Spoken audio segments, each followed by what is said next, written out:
mutar. Jelaskan. Yesusnya mengatakan, hidup kekal engkau dapatkan. Satu. Yang kedua, kau menempati tempat tertinggi di dalam kerajaan surga. Dua.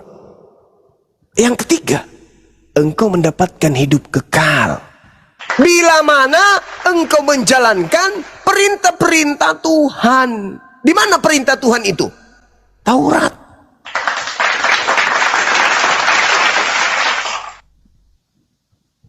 Tuhanlah yang harus jadi panutan orang-orang Yahudi pengikut Yesus, bukan Paulus.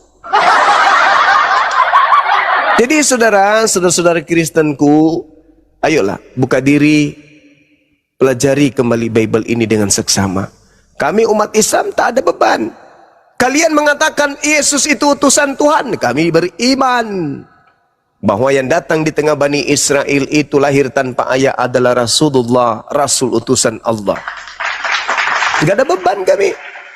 Kalian mengatakan Bapak yang mengutus Yesus adalah satu-satunya Tuhan. Bagi kami itu bukan beban. Kenapa bukan beban?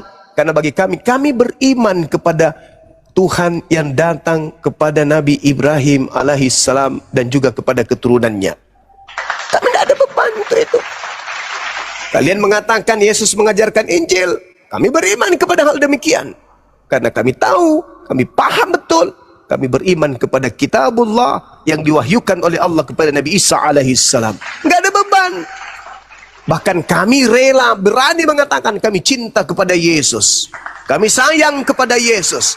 Yesus adalah jalan kebenaran dan hidup. Bagi Bani Israel, mereka tidak akan sampai kepada Tuhan yang benar tanpa melalui Yesus. Berani kami mengatakan itu. Yesus adalah manusia suci. Yesus adalah manusia yang diberkati. Yesus terkemuka di dunia dan akhirat. Yesus adalah orang yang didekatkan Allah kepada. Berani kami mengatakan itu. Tapi ente sebagai penganut ajaran kasih yang konon ceritanya mengasihi musuh, beranikah kalian mengatakan aku cinta kepada Nabi Muhammad? Sebagai implementasi kasih mengasihi musuh, beranikah kalian? Aku takjub, aku kagum kepada Nabi Muhammad. Dia mengajarkan sebuah kitab bernama Al-Quran yang tidak pernah berubah, yang masih dilestarikan, yang masih dijaga original teksnya sampai hari ini. Beranikah kalian yang mengaku ajaran kasih mengasihi Nabi Muhammad? Berani? Tidak, kalian teori saja. Mulut kalian aja yang mengatakan kasih. Tapi kami umat Islam, berani kami mengatakan Yesus manusia suci terkemuka dan di dunia dan di akhirat. Beliau tak tersentuh oleh kejahatan sedikit pun. Beliau adalah orang yang dikasihi oleh pencipta langit dan bumi. Beliau adalah utusan spesial untuk Bani Israel, menyelamatkan Bani Israel. Berani kami, tak ada beban. Jadi kehadiran para apologet Islam Indonesia semata-mata untuk menyelamatkan saudara-saudara Kristen. Silakan. Ini si cantik ini, siapa beliau ini mengatakannya? Cantik, Kristen Muslim, cantik. Cantik. Ya, halo, halo, assalamualaikum, selamat malam ya, saya Muslim. Oh, Muslim. Apa yang disampaikan Mbak Cantik?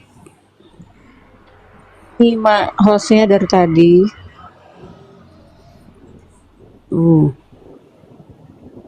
Silakan Pak Nando. Pak Nando lagi ngopi. Pak Liminho. Dimikir dia mungkin Bunda. Pak Liminho. Ya Allah, aku dikeluarkan dulu.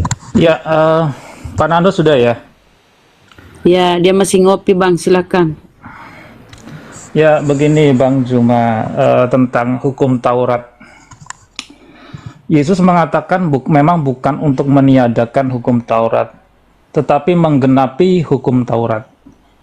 Berarti hukum Taurat itu ada dalam diri Yesus, betul ya? Terus Bang, terus.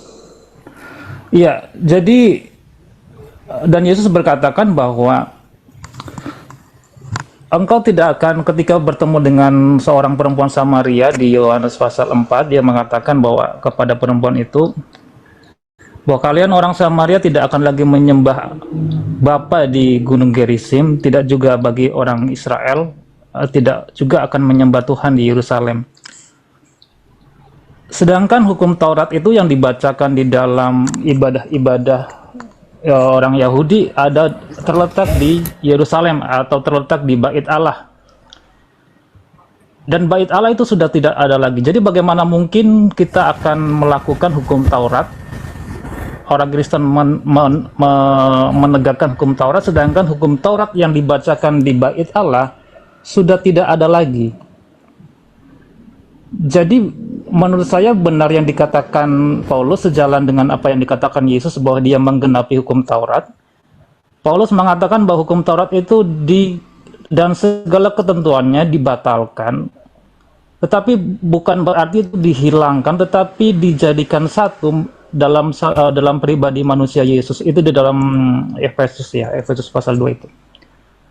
Jadi yang seharusnya orang Kristen lakukan sekarang adalah melakukan apa yang ada di dalam pribadi Yesus. Apa hukum yang terdapat dalam pribadi Yesus adalah hukum kasih. Semua hukum melebur dalam pribadi Yesus, menjadi satu dalam pribadi Yesus yang dinamakan adalah hukum kasih. Dan mengenai mengharapkan keselamatan dari hukum Taurat, ya betul, kalau sekedar hanya melakukan hukum Taurat, kita tidak membunuh, kita tidak mencuri, kita tidak berdusta dan lain sebagainya, hanya stuck atau mandek atau stop di kata jangan itu, bagaimana kita mungkin bisa diselamatkan? Karena yang seharusnya kita lakukan adalah melebihi dari apa yang hukum Taurat katakan. Yaitu bagaimana kita didapati menjadi orang-orang yang melakukan firman Tuhan. Jadi sesuai dengan hukum dalam satu aliran kekristenan yaitu Katolik, saya lebih setuju ke arah sana bahwa kita selain memiliki iman, kita juga harus memiliki perbuatan. Apa yang dimaksud perbuatan adalah hal-hal yang melampaui hukum Taurat.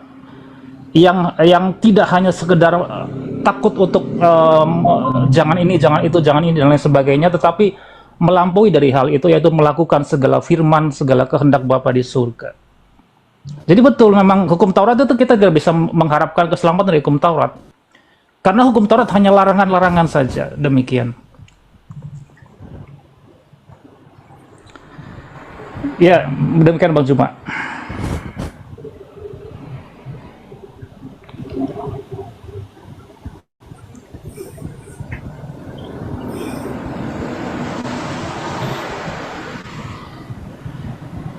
Halo? Sorry, jaringan kayaknya ya. Suara saya kedengaran nggak? Kedengaran Oke, baik. Gurundah, lanjut. Oke, baik. Jadi gini, saudara. Kalian itu adalah orang yang menyibukkan diri dengan aturan-aturan yang kalian buat sendiri. Bukan dibuat oleh Tuhan. Tidak ada nabi yang diutus untuk orang Kristen. Tidak ada nabi yang diajarkan untuk mengajarkan Galatia, Filipi dan nggak ada nabi Tuhan mengajarkan surat-surat seperti itu, nggak ada. Tak ada seorang nabi yang diajarkan untuk mengajarkan buku Yohanes, buku Matius, Markus, nggak ada itu. Tidak ada seorang nabi yang mengajarkan kemudian untuk menyembah kepada manusia, menyembah kepada reinkarnasi Tuhan, menyembah kepada tumbal untuk persembahan menebus dosa. Itu nggak ada nabi yang mengajarkan itu. Dan tidak ada nabi datang kepada Bani Israel yang mengajarkan dan berpesan bahwa wahyu yang diterimanya itu diperuntukkan untuk seluruh umat manusia. Itu nggak ada. Jadi saudara Kristen ini adalah orang yang menyibukkan dirinya sendiri. Bedanya dengan Yahudi, Yahudi punya wahyu dari Tuhan, mereka tidak menjalankan wahyu itu. Ada yang tertulis, mereka tidak praktekkan. Orang Kristen tidak ada yang tertulis, mereka praktekkan. Kebalikan. Orang Yahudi ada tertulis, mereka tidak praktekkan. Orang Kristen tidak ada tertulis, mereka praktekkan. Timpang. Ada nggak perintahnya yang datang kepada Yeremia, yang datang kepada Yesaya, yang datang kemudian ke Saul, yang datang kepada Harun, Salomo, Daud, Musa? Seruannya untuk seluruh umat manusia, termasuk Kristen. Ada nggak? Nggak ada. Berbeda dengan Nabi Muhammad. Nabi Muhammad diutus Ketika alam semesta ini menjadi yatim, tak ada nabi diutus, kekosongan terjadi. Tak ada rasul dari Tuhan diutus, kekosongan terjadi. Karena nabi yang terakhir dalam konsep pengutusan seorang nabi adalah Nabi Isa alaihissalam. Itu diutus hanya untuk kaumnya saja, Bani Israel. Matius 15 nomor 24, aku diutus hanya kepada domba yang sesat dari umat Israel. Lukas 1:33, Yesus adalah seorang raja, raja untuk selama-lamanya bagi Bani Israel. Bukan raja untuk seluruh umat manusia. Sedangkan ketika Nabi Muhammad diutus, apa kata Allah? Kul, katakanlah wahai Nabiku Muhammad, ya ayyuhan nas, inni rasulullahi ilaikum jami'a. Wahai seluruh manusia, aku ini adalah sesungguhnya utusan Tuhanmu untuk kalian semua. Ya, Bang Zuma, Nabi Musa hanya untuk Bani Israel. Yesus hanya untuk Bani Israel. Ya, tetapi Kristen ini bukan Bani Israel. Rasul-rasul adalah 12 rasul diutus untuk semua bangsa, Bang Zuma. Enggak ada itu. Enggak ada itu. Nabi Enggak ada Isa, itu. Yesus diutus untuk Bani Israel, tetapi 12 rasul diutus untuk semua bangsa. Matius 10 nomor 5 nomor 6, Yesus berpesan kepada ke-12 muridnya agar jangan ke bangsa lain, melainkan pergi kepada domba yang sesat dari umat Israel. Yang Anda maksud itu adalah sang pengutus yang keluar dari kubur. Sang pengutus yang keluar dari kubur, kepadaku telah diberi kuasa baik di langit maupun di bumi. Pergilah ke seluruh bangsa dunia, jadikan seluruh bangsa menjadi pengikut. Itu bukan Kristus asli. Kristus yang kami percayai adalah Kristus yang lahir, kemudian wafat dan bangkit dan naik ke surga, itu Bang Zuma. Nah, Jadi itu pola yang muncul. Perintah di dalam Matius pasal 28 kepada rasul-rasul untuk pergi ke seluruh penjuru dunia, itulah untuk kami orang-orang Kristen. Itu iya betul saya akui kalau itu. Tetapi yang itu bukan Yesus anak Maria. Itu Yesus palsu. Karena Yesus Tidak anak Maria mungkin. tidak. Mari kita buktikan. Boleh ya? Tidak mungkin dalam satu kitab mengajarkan atau menceritakan ada dua Kristus di dalam. Hei saudara, Hanya ada Paulus satu cerita menulis, Kristus di dalam Injil. Paulus mengatakan di 2 Korintus 11 nomor 4 ada Yesus lain. Yesus di dalam Matius 24 nomor 4 nomor 5 23 24 25 26 27 ada Yesus lain. Lukas 21 nomor 8 nomor 12 ada Yesus lain. Yesus sendiri yang mengajarkan itu. Ada Yesus lain, ada Iya, Yesus betul lain, itu. ada Yesus lain. Ada Yesus lain, ada Mesias lain, betul itu yang dikatakan Yesus. Tetapi keseluruhan dari cerita dari Matius, Lukas, dan Yohanes dalam Injil dan kemudian Markus, cerita Yesus adalah satu keseluruhan, satu cerita yang utuh, bukan terdapat dua cerita. Tetapi yang dimaksudkan oleh Yesus tentang Mesias lain, tentang Kristus lain adalah sebuah cerita yang nantinya akan terjadi setelah dia naik ke surga. Nah itu dia.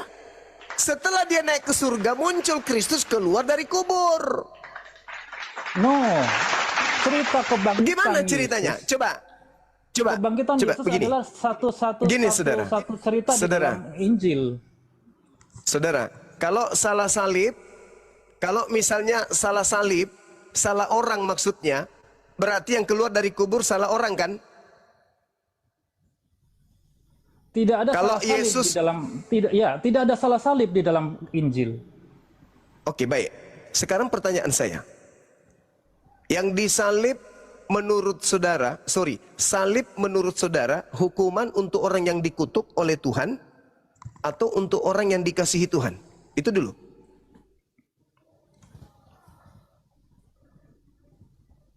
Iya, ini adalah, saya tahu ini arahnya akan kemana tentang syarat-syarat orang yang layak disalib, orang yang tidak layak Nah, disalib. Tetapi itu pintar. di dalam, ya, saya sering mendengarkan Abang Subang. Tidak ada syarat-syarat yang harus dipenuhi di dalam cerita dalam Matius, Injil, dalam Matius, Lukas, Markus, Yohanes. Tidak ada syarat-syarat yang harus dipenuhi di situ. Loh, bagaimana ceritanya sedangkan Lukas, Markus, Matius ini bukan firman Tuhan? Itu hanya Karena- kumpulan cerita rakyat. Kitab Anda itu kumpulan cerita rakyat dari peristiwa-peristiwa yang terjadi di sekeliling, di seputar mereka. lalu disatukan oleh wartawan, dibukukan oleh wartawan, begitu pengkanonan, dijadikan sebagai kitab suci. Karena kalau Ini ada yang lolos. begini, Silakan. karena kalau ada syarat-syarat tentang bagaimana seorang akan dihukum dan kemudian bagaimana disalib, Abang Zuma tentunya sering mendengar cerita tentang orang salah ditangkap, salah dihukum, Iya, salah tangkap, betul. Iya kan? Iya. Ada cerita-cerita Anda seperti ingin itu, Bang mengatakan, Zuma. Anda ingin mengatakan bahwa Yesus ini salah tangkap? Kalau dikaitkan dengan cerita hukum, cerita kisah-kisah tentang masalah pidana dan lain sebagainya, ada hal-hal seperti itu yang mungkin bisa saja terjadi seperti itu, dan itu pasti terjadi memang seperti itu. Berarti salah tangkap. Salah tangkap. Nah, oke, tepuk tangan kalau begitu. Berarti orang Yahudi, orang-orang Roma salah mengeksekusi orang. Ternyata yang dieksekusi ini adalah orang benar, orang yang tidak dikutuk oleh Elohim. Apa akibatnya? Betul. Apa akibatnya? Penyaliban ini ketika Tuhan mengatakan jangan kau membunuh orang yang benar, jangan kau membunuh orang yang tidak bersalah. Ternyata salah tangkap, yang dibunuh adalah orang yang tidak bersalah. Berarti Yesus adalah orang yang tidak bersalah. Sasarannya salah tangkap. Pertanyaan saya, membunuh orang yang tidak bersalah itu dosa atau menghapuskan dosa?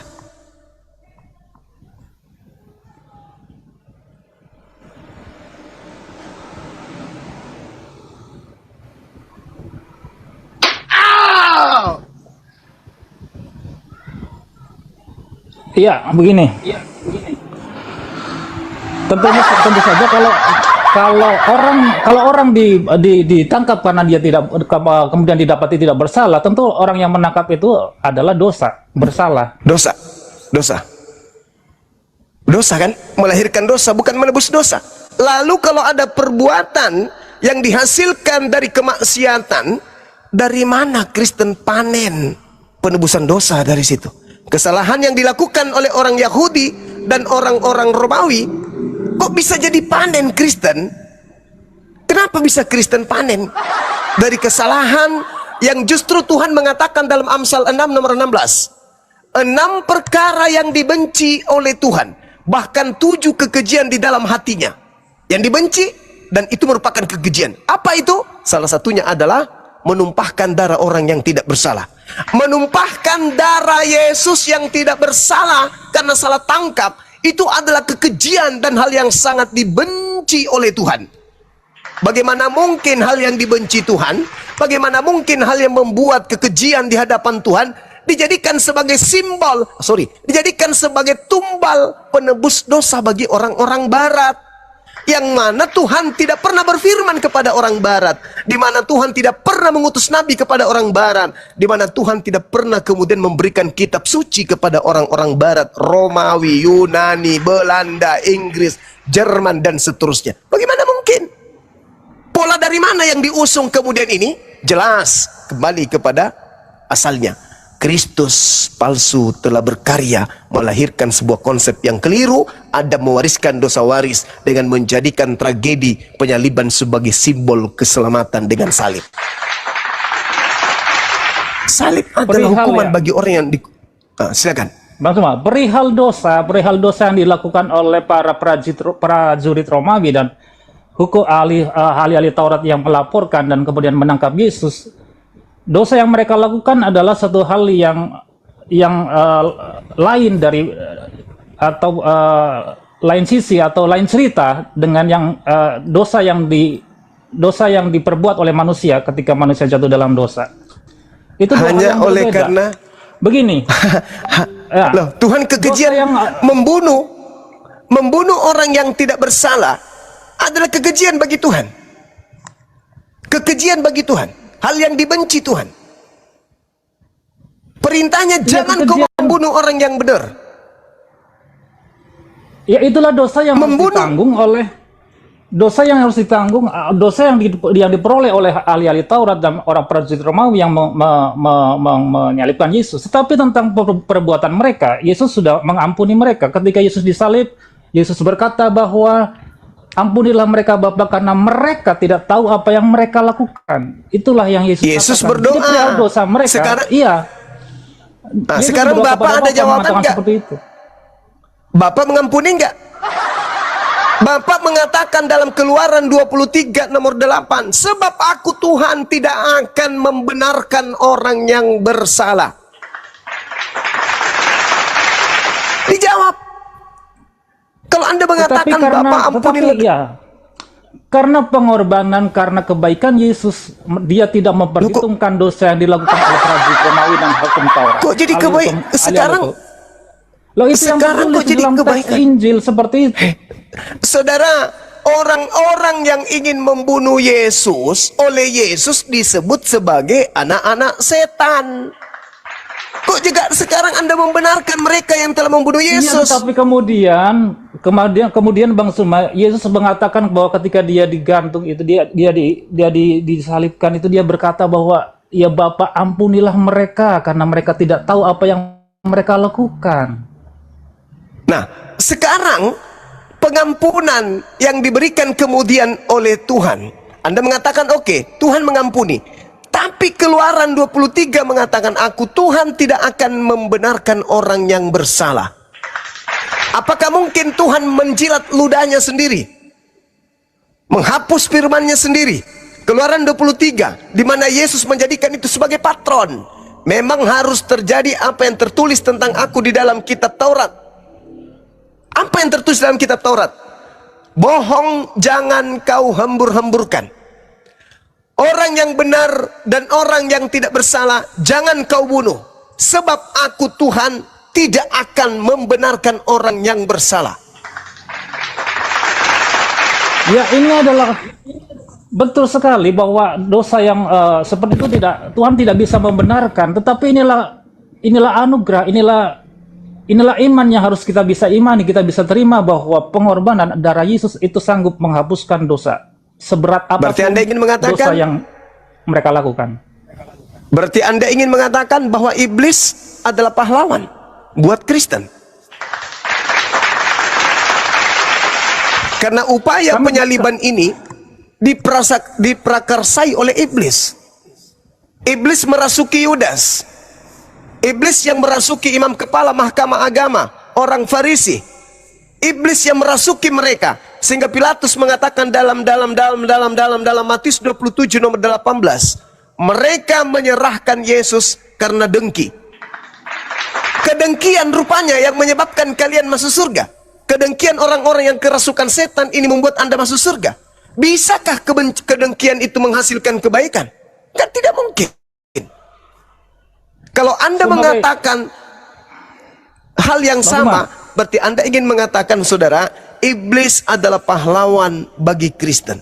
Tanpa iblis, dosa kalian tidak ditebus. Pak Suma, Iya. sebagai orang Kristen, rasanya tidak bisa kita hanya kemudian menerima anugerah penebusan itu dengan kemudian bahkan kemudian menyebut bahwa iblis itu pahlawan. Tidak bisa seperti itu. Konsep atau sebentar. Penebusan dosa itu hanya satu bagian dari iman yang harus diterima orang Kristen. Tetapi yang harus diterima secara keseluruhan adalah bahwa oleh karena anugerah Allah, Yohanes 3 ayat 16, oleh karena begitu besar kasih Allah akan dunia ini sehingga dia mengaruniakan anaknya yang tunggal, supaya barang siapa yang percaya kepadanya tidak dihukum tetapi beroleh hidup yang kekal. Jadi hal yang harus diterima oleh kekristenan adalah bahwa ketika Allah mengutus Yesus dan segala ajarannya, itu juga yang harus diterima secara utuh. Jangan kemudian kita mengagungkan salib sehingga kemudian kita bahkan menyebut bahwa iblis adalah pahlawan. Tidak seperti itu. Tapi seluruh konsep yang Tuhan hadirkan dengan mengutus Yesus adalah sebuah anugerah Allah, inisiatif Allah untuk menyelamatkan, untuk mengajar orang, mengajar manusia untuk mereka memiliki hidup yang lebih baik dengan meninggalkan dosa mereka. Oke. Tuhan mengutus Yesus kepada Bani Israel sebagai Mesias mereka, Juru Selamat mereka. Selesai perkara di situ. Lalu kemudian Yesusnya ini disalibkan oleh mereka. Anda katakan bukan hanya dari situ aja, tetapi karena iman percaya kepada Yesus. Sekarang iman percaya kepada Yesus mana yang menghantarkan Anda ibadah minggu? Makan babi, tidak bersunat, menyembah Dia, Natalan, merubah kemudian hukum yang datang kepada Nabi Musa, tidak mengikutinya, hanya jadikan sebagai bayang-bayang katanya, sudah digenapi. Siapa yang mengajarkan itu semua? Menyembah kepada Kristus, siapa yang mengajarkan itu semua? Yesus? Bukan. Bapak Elohim? Tidak. Yang mengajarkan Anda ke gereja hari Minggu, menyembah anak orang yang Anda sebut Yesus Kristus itu siapa? Bapak? Bukan. Yesus juga bukan. Lalu keselamatan apa? Sudahlah Anda kemudian menganggap kutukan yang terjadi kepada pelaku maksiat yang disalibkan ini salah tangkap. Sudahlah Anda mengakui bahwa itu adalah karya iblis. Sudahlah Anda mengakui bahwa Yesus ini adalah orang benar. Tapi Anda kemudian melakukan satu tradisi keagamaan, prosesi keagamaan, rutinitas ritual yang tidak berkesesuaian dengan keinginan Bapa Elohim.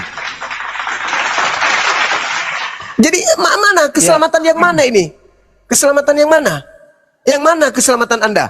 Yesus salah tangkap. Begini, Terus ajaran prosesi ibadah kalian tidak diajarkan oleh Yesus. Lalu keselamatan yang mana? ya begini.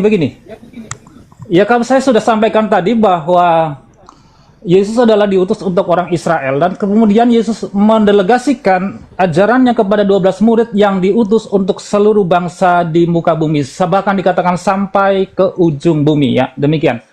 Nah, 12 rasul, pengajaran 12 rasul inilah yang menjadi dasar dari kekristenan. Paulus berkata bahwa ada orang yang menganggap satu hari ini lebih penting dan juga menganggap hari yang lain lebih penting.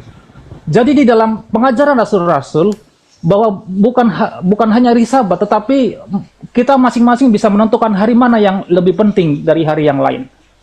Berarti sebagai seorang Kristen kita berhak mengambil satu hari dalam satu minggu itu untuk kita beribadah. Mana hari yang penting? Perintah mari kita siapa? sepakati bersama. Ya, perintah siapa? Berdasarkan perintah siapa? Itu adalah berdasarkan perintah Rasul Paulus di dalam Nah, Paulus lagi kan? Yang Ya, karena diterangkan kami di dalam Kolose 2 Karena nomor kami 16 percaya- itu. Karena kami 12. percaya Rasul Paulus adalah rasul yang diutus untuk orang-orang non-Yahudi. Oke. Mari kita buktikan siapa yang mengutus Paulus ini. Paulus mengatakan kalau dia melihat Mesias di padang gurun. Yesus mengatakan jangan kamu percaya. Posisi Anda di mana sekarang? Mengikuti Paulus, percaya kepada Paulus, atau mengikuti Yesus yang mengatakan jangan kamu percaya? Yesus mengatakan ketika ditanya guru muridnya, "Guru, apa tanda kedatanganmu dan tanda akhir zaman?" Apa kata Yesus? "Waspadalah kepada penyesat yang datang kepadamu dengan memakai namaku dan berkata, Akulah Kristus. Mereka akan menyesatkan banyak orang." Matius 24. Jadi apabila ada orang berkata, "Lihat, ada Mesias di sini. Lihat, ada Mesias di sana." Apa kata Paulus Yesus? Jangan kamu percaya. Bang Suma, Silakan. Iya. posisi kekristenan adalah ketika melihat ayat itu adalah kami melihat konteks daripada Matius pasal 24 ini. Silakan. Silakan Anda bacakan konteksnya. Anda baca dari nomor 1 Posisi sampai kami seterusnya. harus Silakan. teliti apa yang dimaksud oleh Matius pasal 28, apa yang dikatakan Yesus. Karena itu adalah tentang cerita yang Bagaimana akan ceritanya? cerita yang akan diceritakan Yesus adalah ketika dia sudah naik ke surga. Loh, gimana ceritanya? Naik ke Konteks- surga, naik ke konteks- langit itu di tahun 33. Paulus mengaku bertemu dengan Yesus di padang gurun itu di tahun 50. Bagaimana Anda bisa menguraikan ini? Konteks yang disampaikan oleh Tuhan Yesus adalah kita harus kembali kepada para pendengar, siapa yang menjadi pendengarnya, siapa yang menjadi audiens daripada apa yang disampaikan Yesus. Para pendengar itu adalah orang-orang Farisi, ahli-ahli Taurat dan orang-orang Israel pada waktu itu. Jadi Yesus akan membuatkan sebuah cerita. Iya, Murid-muridnya di atas Bukit Zaitun, murid-muridnya datang bertanya secara pribadi. Guru, apa tanda kedatanganmu? Yesus mengatakan, wahai muridku, tanda kedatanganku adalah seperti kilat yang menyambar dari timur sampai ke barat, memancarkan sinarnya dari timur sampai ke barat. Demikianlah tanda anak manusia kelak akan kedatangan yang kedua. Yang kedua, matahari menjadi gelap, bulan tak bercahaya, bintang berjatuhan, kuasa langit berguncang. Akan nampak tanda anak manusia di langit, seluruh manusia meratap dan seluruh manusia akan melihat aku. Itu tanda kedatanganku. Itu tanda kedatanganku. Jadi kalau ada orang berkata, lihat ada Mesias di sini, lihat ada Mesias di sana, jangan kamu percaya. Sekarang Paulus mengaku bertemu dengan Mesias di padang gurun. Ada enggak tanda-tanda kedatangan Yesus? Kedatangan Ada Yesus, nggak tanda- ya, begini. Kedatangan Yesus yang kali kedua adalah kedatangan di akhir zaman menjelang hari kiamat. Kalau Tetapi ada yang mengaku, selain daripada membawa tanda-tanda itu, kata Yesus, percaya atau jangan percaya? Oleh karena itu kita lihat waktu terjadinya. Waktu terjadi tidak.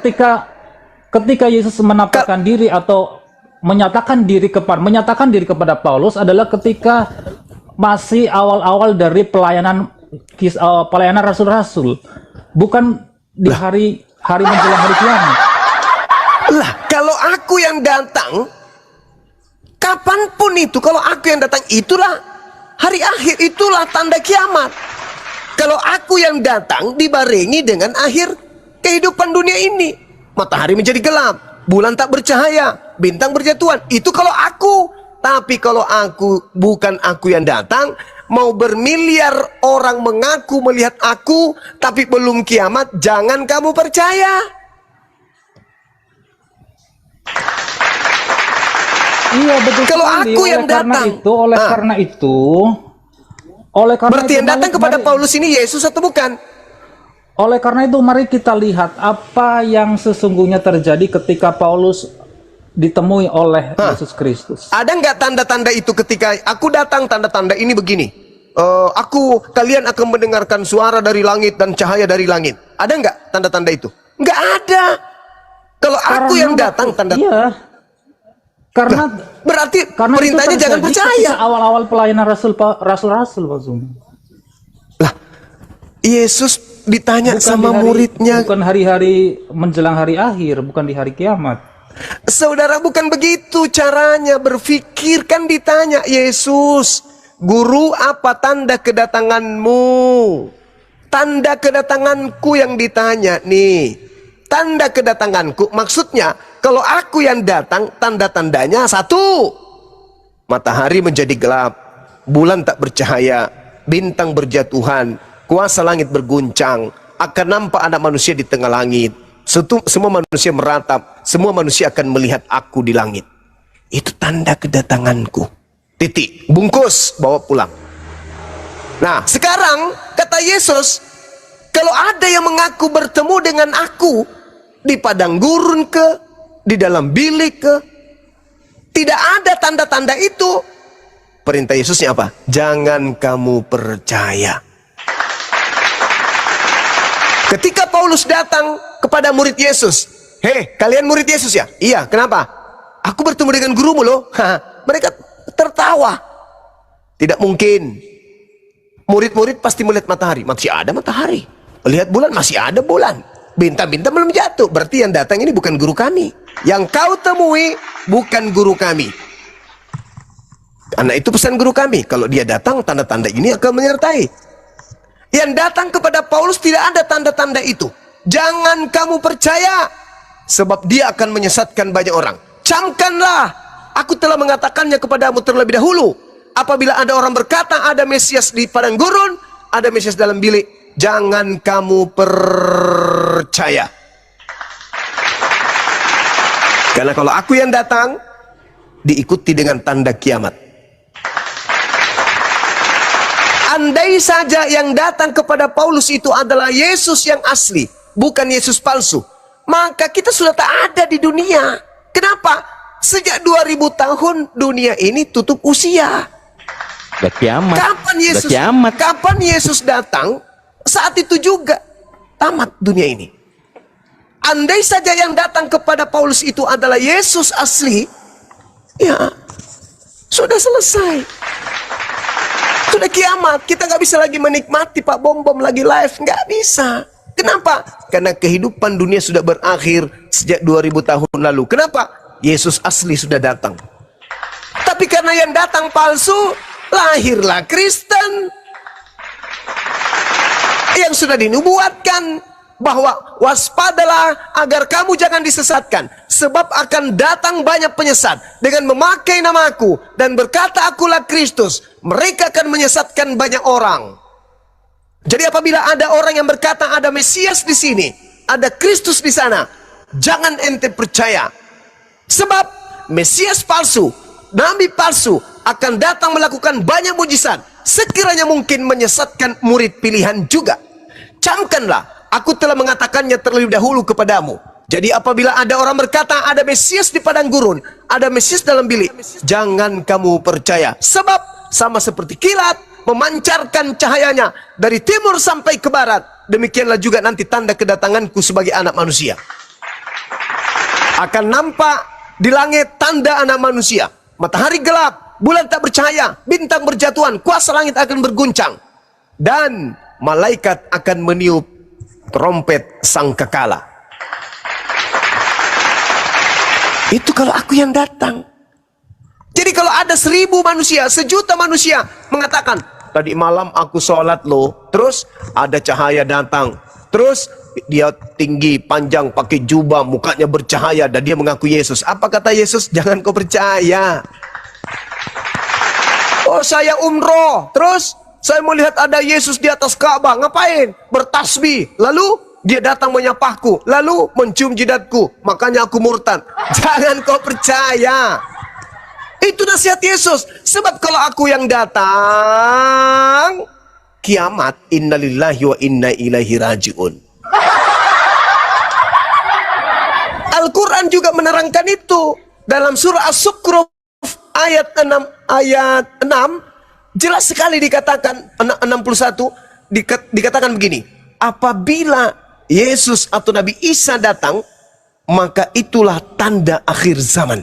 Wa innahu la ilmul lis-sa'ah fala tamtarunna biha wattabi'un hadza siratum mustaqim. Apabila Nabi Isa yang datang, maka kiamatlah kehidupan di atas muka bumi ini. Al-Quran surah As-Zukhruf ayat 61. Tapi karena yang palsu datang, tidak kiamat-kiamat. Tidak kiamat-kiamat. Bagaimana mau kiamat yang datang bukan Yesus? Yang palsu yang datang, mau 1000 yang palsu datang, kalau bukan Yesus tak akan kiamat-kiamat. Ya, silakan. Ya, buat orang-orang Kristen yang mungkin mendengarkan komal ini atau room ini, jangan tergoyahkan dengan bahwa Paulus itu bukan rasul daripada Kristus. Iya, curhat. Izin Bang. Gak boleh begitu, Pak Laminho. Saya walaupun masih Katolik, tapi saya yakinkan bahwa Paulus itu adalah penipu, pendusta. Saya yakin dan setelah membaca Kisah Para Rasul 21 ayat 21. Kalau Anda membaca Kisah Para Rasul 21 ayat 21, di situ jelas Paulus mengatakan kepada bangsa lain, di mana di bangsa Rom dia mengatakan agar jangan bersunat, menyalahi hukum Taurat, meninggalkan hukum Musa. Kemudian dia kembali ke Yerusalem dan dia disuruh untuk bertaubat. Silakan Anda baca, di situ jelas. Jadi apa yang dipaparkan Bang Juma itu benar dan betul sesuai dengan dalil. Jadi teman-teman seharusnya berterima kasih kepada Bang Juma, karena jujur kalau bukan dari apologet Muslim, dan kita seharusnya bersyukur di zaman ini, kita lahir di zaman yang modern, sehingga kita bisa berinteraksi langsung dengan orang-orang yang pintar, orang-orang yang bisa membuka mata kita, mata batin kita, mata hati kita, pikiran kita dari tidur panjang yang selama ini kita tidak pernah belajar Bible, yang ternyata telah banyak hal yang tidak kita pahami ya, dan kita hanya hidup dengan iman buta. Jadi saya jujur saya berterima kasih kepada Bang Juma. Ada teman-teman saya 6 orang, nanti mungkin sedikit lagi kami akan sama-sama menghadap untuk bersyahadat ya Bang Juma ya. Dan mereka sudah percaya dan kami melihat apa yang disampaikan oleh Bang Juma itu luar biasa. Allahu Akbar. Saya hanya menahan untuk bersyahadat karena saya ingin menjadi teman-teman saya lain yang saya amati, mau membuka hatinya, mau menerima kebenaran, agar sama-sama kita menuju ke pintu kebenaran. Terima kasih banyak Bang Juma. Seharusnya kita berterima kasih. Terima kasih saudara, Bukannya kita Masya Allah. menolak. Baik. Terima kasih Bang Juma. Saat ini saya sedang mempelajari Sama-sama. buku Sirah Nabawiyah. Ya, jujur setelah 50% saya membaca buku Sirah Nabawiyah yang selama ini pandangan kami terhadap Nabi Muhammad, beliau begitu luar biasa ya. Di mana di masa kecil saja dia sudah dipercaya, bahkan dia dijuluki sebagai Al-Amin, ya. Gimana dia begitu sangat dipercaya oleh kaumnya pada saat itu. Kemudian dari kecil dia yatim piatu, dibesarkan oleh kakeknya. Setelah wafat kakeknya dibesarkan lagi oleh pamannya Abu Thalib, dan kemudian dia hijrah ke Madinah dan membangun sebuah masjid, yaitu Masjid Nabawi. Luar biasa buat buatan Muhammad. Baru saya baca baru 50%. Masya Allah. Saya sudah mata saya sudah mengalir dan saya bergeleng-geleng kepala. Kalau umat Kristen memang tidak mengerti dan tidak mengenali Nabi Muhammad, sehingga mereka seperti itu Bang Juma. Jujur, kalau Nabi Muhammad dengan Paulus itu ibarat langit dan bumi. Langit dan bumi jauh Allahu Akbar. terbalik Bang Juma. Jujur. Allah. Terima kasih banyak Bang Juma. Masya Allah. Muhammad. Iya. Jadi kami saudara. kira-kira ada sekitar 7 orang nanti Bang Juma. Enggak, Setelah Amin. kami selesai membaca Insyaallah. buku Sirah Nabawiyah, kami akan bersyahadat ya. Terima kasih banyak Bang Juma. Amin. Oleh karena Sama-sama Bang. ya kerja keras dan juga ketulusan hati Bang Juma yang sudah, dan teman-teman semua ya, yang sudah sangat dengan luar biasa dengan ikhlas menolong kami ya, yang selama ini tidur panjang. Teman saya ini jangan menutup diri, saya hanya nasihatin dia ya, karena sesungguhnya kami juga Katolik ya, kami tahu seperti apa Katolik dan bagaimana kami dari kecil ya tidak mengenali, tidak disuruh atau diwajibkan untuk mempelajari Bible, yang ternyata di Bible itu banyak sekali bertolak belakang kontradiksi yang kami dapatkan. Di situ pertanyaan kami pun tidak dapat dijawab oleh guru-guru agama kami, bahkan frater pun. Sekian, terima kasih Bang Juma, selamat malam. Masya Allah. Selamat malam, Masya Allah. Keren bang, keren bang, keren. Siap. Terima kasih. subhanallah. Wih, Saya merinding izin saya. turun Bang Juma. Terima kasih. Ya, Masya makasih Allah. saudara, sehat Terima terus. kasih, bang. La ilaha illallah Iya. Muhammad Rasulullah. Nah, itu dengar Lee Min Ho. Ada satu lagi, ini mungkin Krishna. Krishna mau ngomong Krishna. Ayo Krishna. Ayo bisa yuk. Jangan mau dicurhatin sama Pak Lee Min Ho. Ayo Krishna ngomong deh. Yuk tadi. Nandos itu kenapa Nandos tenggelam? Terguncang ya Pak Nandos. Ish, memang Dia cari-cari bug mau nge-report dari tadi nggak bisa rungkat-rungkat ini gimana ceritanya?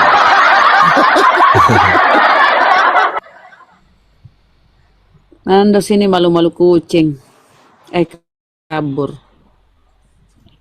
Sadarlah Lee Min Ho. Ya. Iya, karena saya belum sadar karena Matius Ntar 24 dulu, belum bisa membuktikan. Ntar dulu belum Bang bisa Lee Min Ho, membuktikan sebentar dulu. bahwa itu Krishna adalah lagi ngomong. Sabar dulu, Paulus sabar. bertemu dengan Kristus. Sabar, gantian dulu, sabar. Silakan, Dek. Gimana Krishna diulang, coba pelan-pelan. Coba biar Bang Lee Min Ho duduk Bang. Ya, izin ya saya mau Matius 24 itu belum cukup untuk bisa menggoncangkan iman kekristenan karena itu ada konteksnya. Gini Ya, Lee Min karena Ho. kalau seandainya itu adalah pesan kepada murid-murid, bukan kepada khalayak umum, itu mungkin rasul-rasul akan waspada kepada Paulus. Tetapi itu adalah pesan kepada khalayak umum, bukan kepada rasul-rasul. Waduh. Coba Anda baca nomor 3-nya di Matius 24 itu. Apakah kepada seluruh khalayak banyak atau kepada muridnya saja? Karena kalau kepada muridnya saja kita dapati banyak cerita bagaimana ketika Yesus ingin secara pribadi berkata kepada murid-muridnya, Yesus kemudian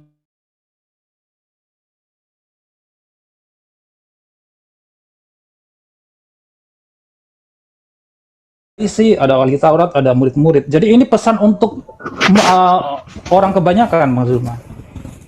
Tidak ada, saudara, nggak ada orang Farisi di situ. Ketika Orang Yesus Farisi ada duduk, banyak. ketika Yesus duduk di atas bukit Zaitun, datanglah murid-muridnya kepadanya untuk bercakap-cakap sendirian dengan Yesus. Mana ada orang Farisi di sana? Ini pembahasan pribadi Yesus kepada murid-muridnya di atas bukit. Secara sendirian, secara pribadi. Katakanlah kepada kami, Bila manakah itu akan terjadi? Dan apakah tanda kedatanganmu dan tanda... Ini pembicaraan rahasia ini. Akan tetapi saudara, saya sebagai apologet muslim tidak menutup kemungkinan memang ada di antara murid Yesus itu yang disesatkan oleh Paulus. Kenapa? Karena di data nomor 24-nya Yesus mengatakan, sebab Mesias-Mesias palsu dan nabi-nabi palsu akan muncul. Mereka akan mengadakan tanda-tanda yang dahsyat, mujizat-mujizat, sekiranya mungkin mereka menyesatkan orang-orang pilihan juga. Jadi bisa jadi murid Yesus, orang-orang pilihan ini juga disesatkan. Makanya dikatakan 25-nya, camkanlah. Apa itu perintah camkanlah? Waspada, di atas waspada. Karena orang yang akan datang ini hebat sekali. Penyesat yang datang ini hebat sekali. Kau akan terguncang olehnya. Mujizat akan banyak dilakukan. Tanda dahsyat akan dilakukan. Sekiranya mungkin menggoyahkan imanmu dan menyesatkan engkau. Camkanlah, aku telah mengatakannya terlebih dahulu kepadamu. Maka dibukalah rahasianya. Sini, aku ajak kepadamu. Kalau aku yang datang, nih tanda-tandanya. Nih, 1, 2, 3, 4, 5. Itu pesan Yesus. Secara sendirian, secara pribadi.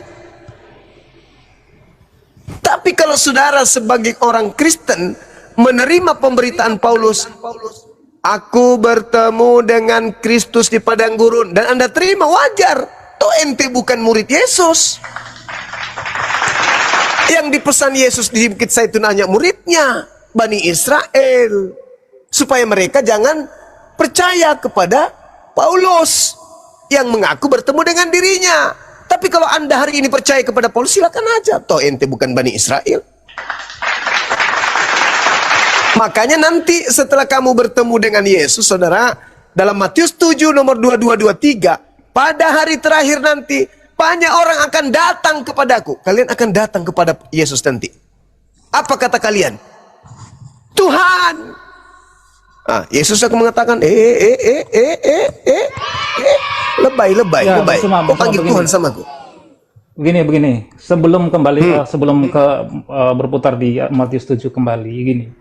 Ya, perspektif saya tentang Rasul Paulus, saya juga gunakan perspektif Alkitab, perspektif Bible begini.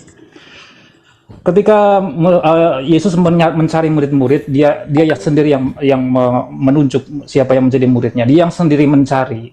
Ya, betul ya, seperti itu ya. Bukan dia kemudian menyuruh orang lain untuk mencarikan muridnya, tetapi dia yang menunjuk sendiri. Tetapi kemudian didapati satu murid, yaitu Yudas, dia mengkhianati Yesus. Kemudian apa yang menjadi inisiatif Petrus, Yakobus, Yohanes, dan murid-murid lain untuk menggantikan Yudas adalah dengan mengundi. Ya, sekali lagi saya katakan dengan mengundi untuk mencari pengganti Yudas. Nah, ini bukan hal yang diajarkan atau hal yang dilakukan oleh Yesus, karena Yesus menunjuk sendiri siapa muridnya.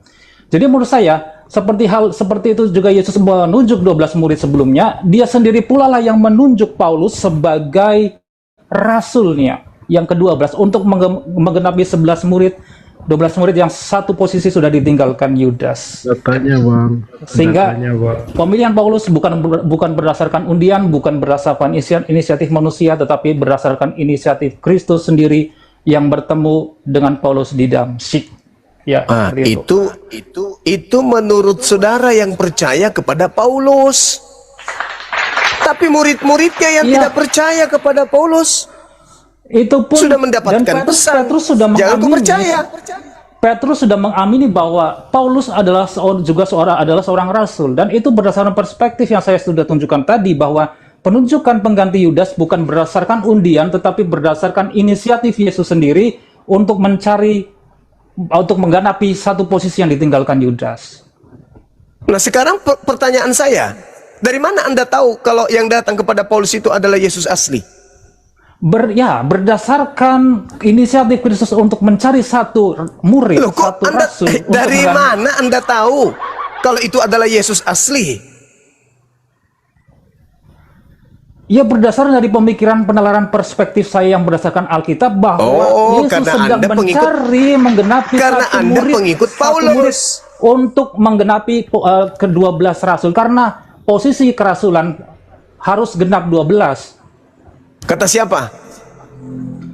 Kalau kita kilas balik kepada kitab-kitab sebelumnya, angka-angka itu sangat memiliki arti. 12 murid, 12 suku dan lain sebagainya. Ya, gimana ceritanya beragama tapi hanya berasumsi kayak gitu, Bang? Kok jadi Anda yang berasumsi? Anda berpikir Kita tidak berasumsi di dalam kalau begitu, saudara, dengan hormat saya minta, dari mana Anda tahu? Dari mana Anda tahu kalau yang datang kepada Paulus itu adalah asli Yesus?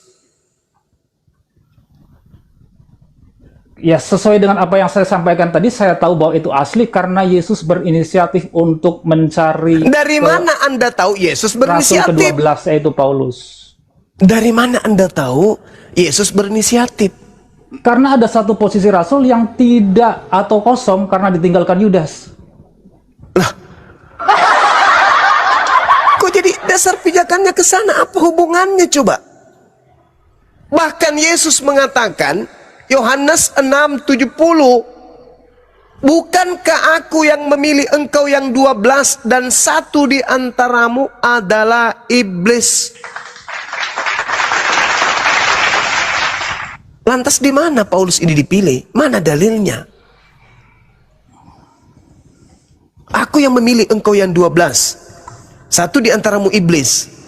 Terus Anda mengatakan Yesus memilih Paulus untuk menggenapi yang 12. Mana dalilnya? Ayo, sunatkan hatimu, Bung. Jangan tegar tengkuk. Lembutkan hatimu menerima kebenaran itu. Apakah Anda tidak? Saya sedang bernalar, Bang Suma, karena ada satu posisi yang ditinggalkan Yudas. Dan kemudian didapati ada Paulus yang kemudian diangkat menjadi rasul dengan segala tulisan-tulisan yang diilhamkan oleh Roh kebenaran. Jadi saya yakin bahwa Paulus adalah rasul Kristus yang ke-12. Coba Anda tunjukkan kepada saya di mana Paulus mengatakan dia menerima pengilhaman dari Roh kebenaran. Di mana tertulis itu pengakuan Paulus? Itu banyak. Ya, mungkin saya enggak. Ya, silakan. Satu saja. Ada banyak. Satu saja. Satu saja. Ya, kalau kita terlihat ya, Bang Suma mungkin cukup baca mungkin di pembuka atau di kata-kata pembuka dari setiap surat yang ditulis kepada jemaat-jemaat. Itu sering dia menyebut bahwa dia adalah rasul yang diutus oleh Kristus, mempunyai penghilaman Roh Kudus dan lain sebagainya. Ya, kita baca di dalam kata-kata pembuka di dalam setiap surat Paulus. Demikian. Iya, dia mengatakan dari Rasul Paulus dari Rasul Paulus, contoh misalnya di dalam Galatia 1. Kalau kita lihat di dalam Galatia 1 ini, dia tidak pernah mengatakan bahwa dia menerima wahyu dari Roh kebenaran atau Roh Kudus atau Roh penghibur. Enggak. Dari Paulus, seorang rasul bukan karena manusia, bukan karena seorang manusia, melainkan oleh Yesus Kristus dan Theos, Bapa yang telah membangkitkan di antara orang mati. Itu pengakuan Paulus kan? Dari Paulus, seorang rasul bukan karena manusia, tetapi dari Yesus Kristus. Sejak kapan Yesus ini bukan manusia? Bukankah di dalam 2 Yohanes 1 nomor 7, siapakah penyesat itu? Bukankah dia yang pergi ke seluruh dunia yang tidak mengaku Yesus Kristus datang sebagai manusia? Itulah antikristus, itulah penyesatnya. Nah, ini Paulus mengaku Yesus bukan manusia, datang sebagai bukan manusia, berarti dia penyesat.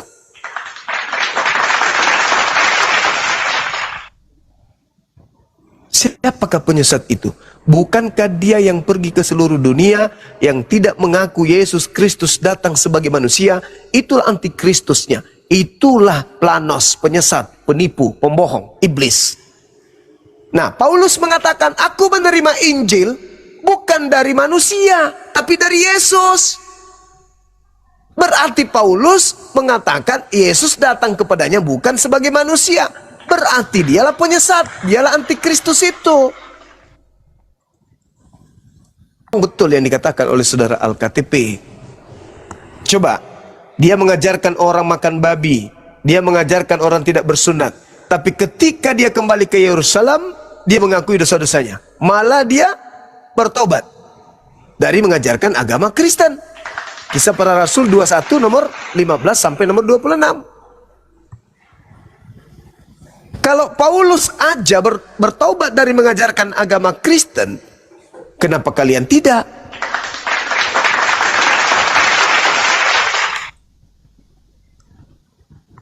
Islam kemudian datang hanya sekedar pemberi peringatan. Anda mau ikut silakan, Anda tidak mau ikut silakan. Toh kalau Anda ikut hadiahnya surga. Begitu saudaraku. Saya kira Bang Handi bisa lanjutkan. Nadito, Bunda Ya, Rahma. saya juga cukup Bang, cuma mungkin dengan Baik. oten-oten yang Baik. Anu, Baik. kebal mi telinganya. Sudah habis Nggak tahu. bukan? Daya. Nggak tahu. Nggak tahu. Hidayah itu urusan Allah, bukan Allah. urusan kita. Bang Subhanallah. Zuma, saya mau nanya Bang. Di Taruh dulu, Bang. Yohanes Izin dulu, Bang. 8:40 Izin itu dulu. maksudnya apa itu Bang? Biar Jadi, gimana? juga tahu ini Bang. Apa? Di Yohanes 8:40 Yohanes 8 nomor 40. mati mija. Itu terkait dengan kemarahan Yesus terhadap orang-orang yang ingin menangkap dia. Dia mengatakan bahwasanya tetapi yang kamu kerjakan adalah berusaha membunuh aku. Aku seorang yang menyatakan kebenaran kepadamu, yaitu kebenaran yang kudengar dari Tuhan. Pekerjaan demikian tidak dikerjakan oleh Abraham. Kamu mengerjakan pekerjaan bapakmu sendiri. Kata mereka, bapak kami bukan seorang pesina. Kata Yesus, kalau Elohim adalah bapakmu, kamu akan mengasihi aku. Kamu tidak mungkin membunuh aku. Sebab aku keluar dan datang dari Elohim. Dan aku datang bukan atas keinginanku sendiri, melainkan karena dia yang telah mengutus aku. Jadi orang yang membunuh Yesus, orang yang ingin membunuh Yesus adalah orang yang Sesat. Bapaknya iblis. Sesat. Bapaknya iblis. Bentar. Mingo, saya nanya sama Bang Zuma di luar dari konteks ya. Ternyata Bang Zuma menjawab itu kurang lebih dari 3 detik. Ini Bang Zuma ini sebenarnya Islam apa Kristen, kita mesti tahu nih. Kenapa? Dia menguasai Bible Anda. Harusnya Anda mau sama Bang Zuma ini. Di Ya, luar kalau konteks berdasarkan ya, saya apa yang tanya. dikatakan Yohanes 8:40. tadi Bang Suma, bahwa orang Islam seharusnya mencintai Yesus, mengasihi Yesus, ya dia adalah seorang Kristen. Saya yakin itu. Siapa yang mau jadi Kristen? Saya nggak mau jadi Kristen, Bang. Loh, Anda kan tanya tadi Bang Suma sih Kristen apa bukan? Ya kan dia sudah mengakui sendiri bahwa kalau seharusnya orang Islam yang memang mencintai Yesus, mengasihi Yesus, berarti dia adalah seorang Kristen.